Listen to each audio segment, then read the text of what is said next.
안녕하세요. 김성길 목사와 함께하는 GTS 말씀 묵상 시간입니다. 이제 오늘부터는 두 번째 주간의 말씀을 묵상하겠습니다. 두 번째 주간의 말씀 묵상의 내용은 부모 공경이 되겠습니다. 5월은 가정의 달입니다. 가정의 달 그러면 가족들 정말 행복하고 아름답게 살아야 되죠. 지난 시간에는 우리 가정들이 견고하게 세워지기 위해서는 무엇을 해야 되느냐? 바로 두 가지가 가정에서 이루어져야 된다. 하나는 하나님 사랑하는 것, 또 하나는 하나님의 말씀, 부모와 자녀가 같이 말씀을 중심으로 함께 나누는 그런 가정교회, 가정에서의 신앙이 살아 있어야 되고, 또 자녀들, 정말 귀한 자녀들 믿음 안에서 잘 성장하고 시대의 훌륭한 사람들로 만들어야 되는데, 그 방법이 바로 부모로부터 하나님 말씀 열심히 잘 배우고 또 부모는 가르치는 일이라고 말씀을 했습니다. 그래서 진정한 성경의 교사, 선생님은 바깥에 있는 게 아니라 바로 부모님이 되어야 한다 하는 것을 말씀드렸죠. 그리고 그런 일을 위해서 부모와 자녀가 같이 한 말씀을 주제로 해서 생각하고 연구하고 토론할 수 있는 그래서 만들어진 것이 바로 GTS 묵상집이다. 이런 말씀 드렸습니다. 꼭 잘 활용해 보시기 바랍니다. 이번 주간에는 부모님 공경, 우리가 가족 그러면 부부, 부모, 자녀, 그리고 가정이라는 가족들이 모여 사는 공동체. 그래서 자녀들이 아름답게 커야 되고 또 부모님들이 행복하고 기쁘게 살 수 있어야 하고 부모, 자녀의 관계가 좋아야 되고 부부 관계가 좋아야 되는 것이죠. 5월달 우리 모든 성도들의 가정이 행복한 가정으로 만들어질 수 있기 바라고, 가족들과의 관계가 서먹하거나 또 깨져 있거나 하면 잘 회복되는 이 묵상과 함께 꼭 잘 회복되는 그런 시간들이 되시기 바랍니다. 자, 그럼 먼저 그림 분석을 우리 함께 하겠습니다. 그림. 아이들이 있는 집에서는 꼭 아이들하고 같이 이 그림을 분석하면서 말씀을 나눠보시기 바랍니다. 자, 이 그림이 있는데요. 이 카네이션이 여기에 있습니다. 느낌을 적어보시죠. 느낌이라는 건 생각입니다. 생각의 움직임이에요. 그래서 뭘 보면 어떤 느낌이 있을 수 있어야 되는 거죠. 자, 저는 이걸 보면서 일단 붉다, 그리고 하얗다, 그리고 하얀 꽃과 붉은 카네이션이 같이 결합되어 있다. 그리고 아름답다. 참 고귀하게 느껴진다. 선물, 사랑, 효도, 또 나뭇잎, 그 다음에 꽃, 하얀 꽃, 이런 것들이 조화롭게 하나가 되어 있다. 이런 느낌을 적어봤습니다. 두 번째는 이 꽃을 보면 뭐가 떠오릅니까? 뭐가 떠오르죠? 이 꽃을 딱 보면 부모님이 떠오르죠. 부모님. 여러분들은 뭐가 떠오르십니까? 저는 이미 세상에 안 계시지만 부모님들이 떠오릅니다. 그림에서 가장 중요한 것은 무엇인가요? 그 이유는 그림에서 가장 중요한 것은 저는 조화와 정성 이렇게 적었어요. 조화와 정성. 여러 가지가 합쳐져서 하나의 작품을 만들고, 작품을 만든 목적은 누군가에게, 특히 부모님에게, 부모의 가슴에 달아주기 위한, 그래서 정성, 조화와 정성 이렇게 적어봤습니다. 세상 살아가면서 뭐든지 다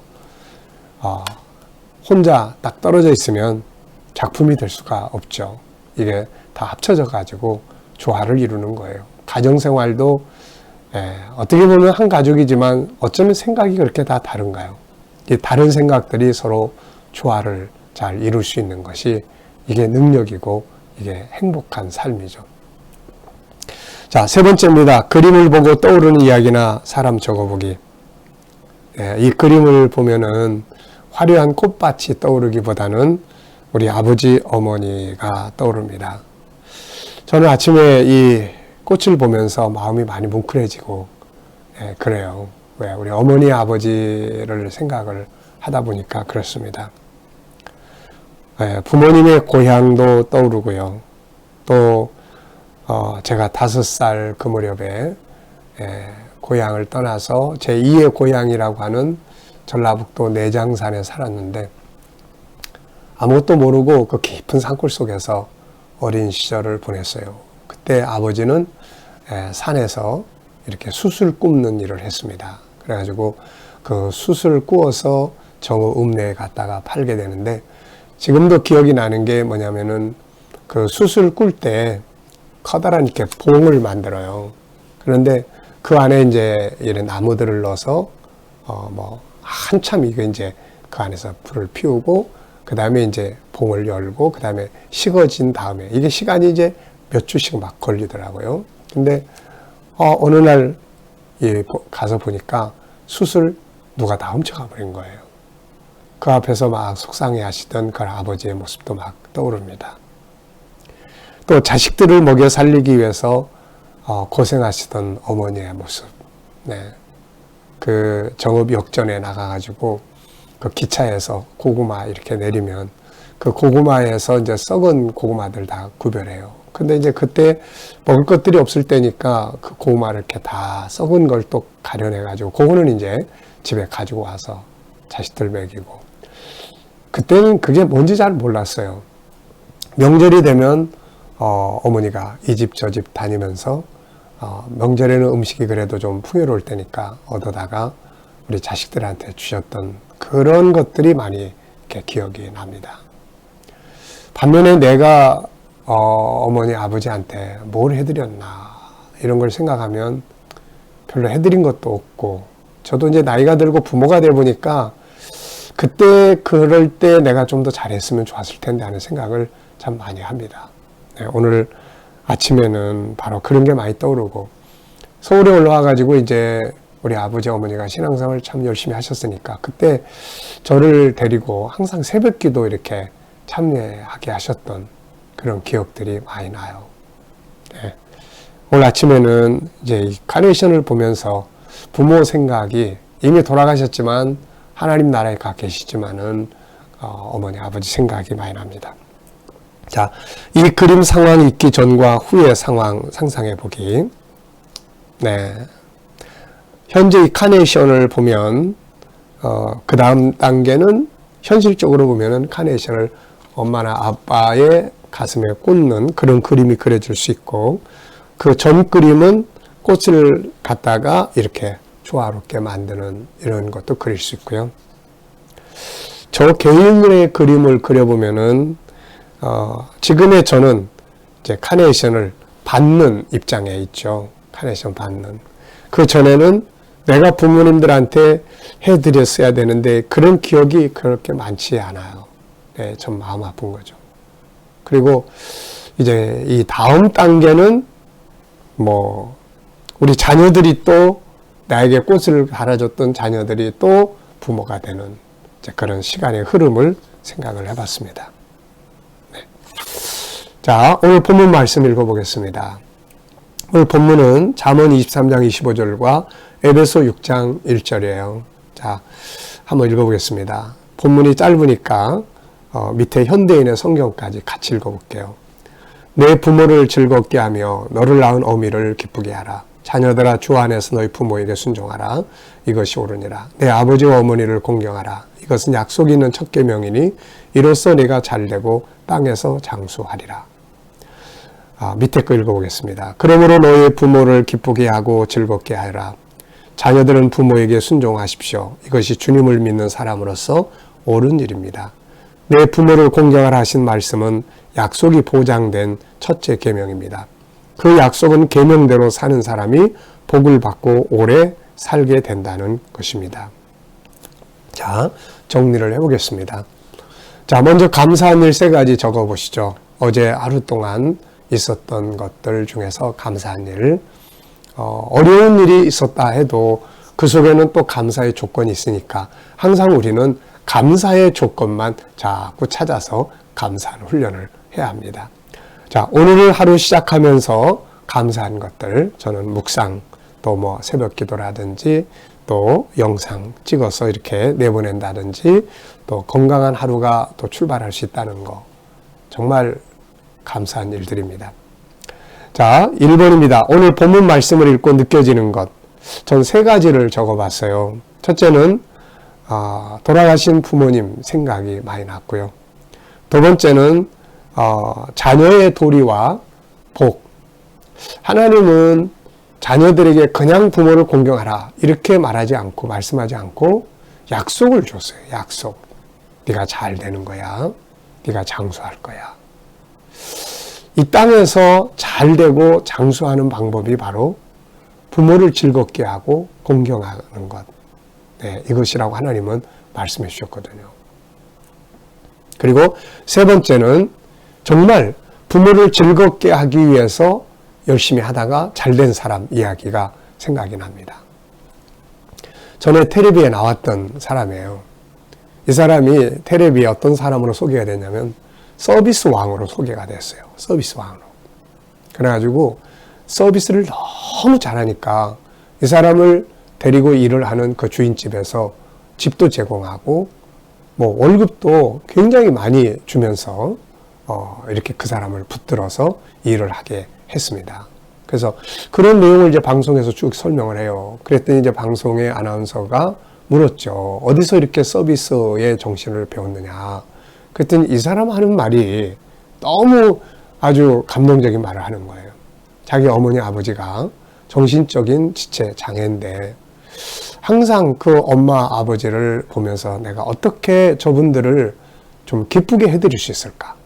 좀 즐겁게 해드릴 수 있을까? 그래가지고 부모님을 즐겁게 하는 방법을 이제 연구하기 시작을 했어요. 책도 갖다 보고 또 이런 사람들이 기뻐할 수 있는 방법들도 연구하고 그렇게 가지고 부모님들을 즐겁게 기쁘게 해주기 시작을 했어요. 그런데 이게 밖으로 나와보니까 다른 사람들을 기쁘게 해주는 방법들이 됐다는 거죠. 그래가지고 음식점에서 일을 할 때 그 오는 손님들한테 막 서비스를 엄청 잘하는 거예요. 그 사람들을 그냥 서비스가 아니라 즐겁게 해주는 서비스를 하는 거예요.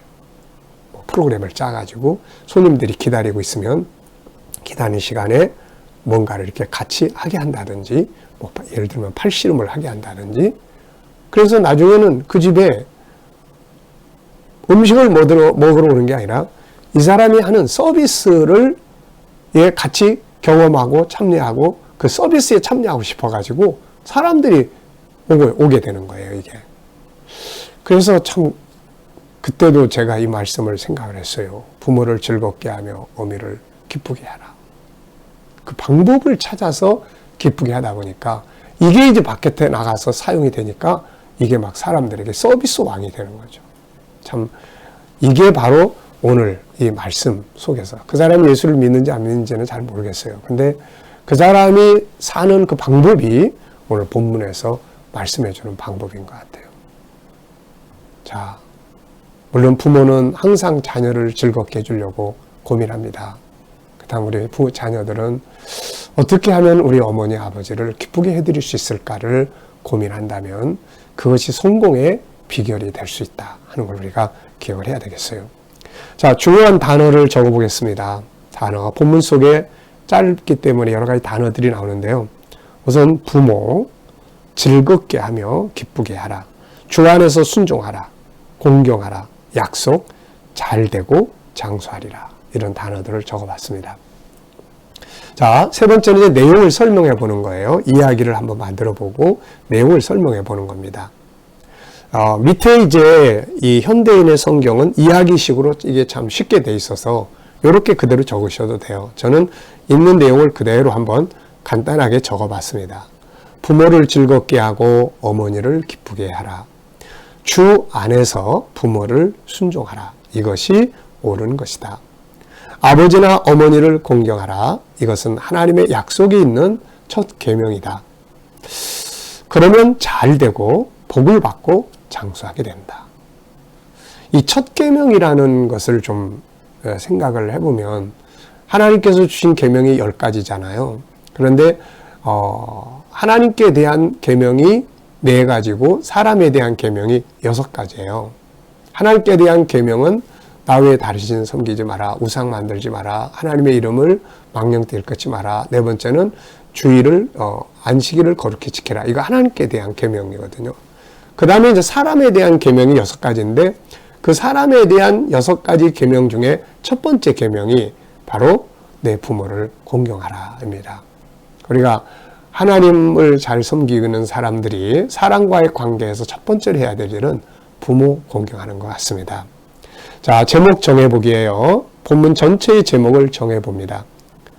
저는 부모 공경과 복, 축복과 장수의 비결, 부모 공경의 방법 이렇게 적어봤습니다.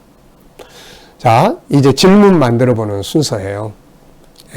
3가지 질문을 저는 만들었습니다. 첫째, 부모를 즐겁게 하고 어머니를 기쁘게 하는 방법은 무엇인가?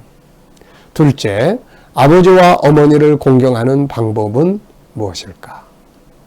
셋째, 오늘 실천할 수 있는 일, 응용할 수 있는 일은 무엇인가? 저는 부모님이 이미 돌아가셨으니까 여기다 이렇게 썼습니다. 내 영혼의 아버지인 하나님을 기쁘시게 해보자. 오늘 하루 동안 하나님을 기쁘시게 할 일이 뭔가? 이 질문은 계속 매일매일 이렇게 했으면 좋겠어요. 이 3번째 질문은 항상 오늘 실천할 수 있는 일은 뭔가? 항상 이렇게 생각을 해보는 질문은 꼭 해보시면 좋겠습니다. 자, 6번째 이제 기도문 만드는 거예요. 기도문을 만드실 때 일단은 여기에 있는 내용을 우선 첫째로 기도하시고 그 다음에는 이제 우리가 필요한 기도들을 이렇게 하시면 됩니다. 자, 오늘도 하늘 영적으로는 하늘 아버지를 기쁘시게 하고 현실적으로는 육신의 부모님들을 또 즐겁게 하고 더 나아가서는 가족 모두가 다 아내는 남편을, 남편은 아내를, 부모는 자녀를, 자녀는 부모를 즐겁게 하고 기쁘게 해주는 그런 복된 하루가 되시기 바랍니다. 기도하고 마치겠습니다. 먼저 이 기도를 우리가 하겠습니다. 이거 잘 안 외워지면 눈 뜨고 먼저 이거 읽으면서 이대로 기도하시고 그 다음 기도하시면 되겠습니다. 기도하겠습니다. 하나님 아버지 감사합니다. 오늘도 우리 가정이 평안하고 가족 모두가 행복하는 복된 날이 되게 하여 주시고 우리들은 부모를 공경하며 자녀들을 사랑하게 하여 주옵소서. 위로는 하나님 아버지를 공경하며 아래로는 부모를 잘 섬기는 자녀들이 되게 하시고 부모는 또 자녀들에게 존경받는 부모가 되어지게 하여 주옵소서. 하나님 오늘도 우리 자녀들과 저희들 모두에게 기억력과 상상력 또 집중력이 뛰어나게 하시고 분석력도 강하게 하시고 스토리텔링 이야기 만드는 능력도 풍성하게 하시며 문장을 잘 만들고 이해하는 능력도 풍성하게 하여 주옵소서. 주님 오늘도 우리 자녀들 중에 또 우리 친척들 이웃들 중에 믿지 않는 자녀들이 있으면 다 주께로 돌아오게 하여 주시고 오늘도 우리 자녀들과 성도들 삶의 현장마다 함께하여 주셔서 코로나 바이러스로부터 안전하게 보호하여 주시며 머리털 하나 상하지 않게 지켜 주시옵소서. 저희들이 믿음으로 일하는 직장과 사업장마다 형통하게 하여 주시고 잘 되게 하여 주시며 새로운 직장을 구하는 자들에게는 좋은 일터들을 만나게 하시고 주 안에서 가진 아름다운 꿈과 비전들은 다 잘 이루어지게 하여 주옵소서. 치료받는 성도들은 모든 질병에서 속기속기 자유하게 하여 주옵소서. 오늘도 나라와 민족을 지켜주시고 아버지 땅에서 백신들이 원활하게 보급되게 하시고 또 안전하게 백신들이 보급되게 하여 주옵소서. 또 모든 질병들이 또 코로나가 소멸되게 하시고 나라의 지도자들은 지혜와 명철을 가지고 이 나라 잘 이끌어가게 하여 주시며 오늘도 세계 곳곳에 있는 선교사님들과 저들의 사역 가운데 복 내려 주시옵소서. 또 핍박받는 교회와 성도들이 있으면 끝까지 승리하도록 은혜 베풀어 주시옵소서. 감사하며 예수님의 이름으로 기도하옵나이다. 아멘.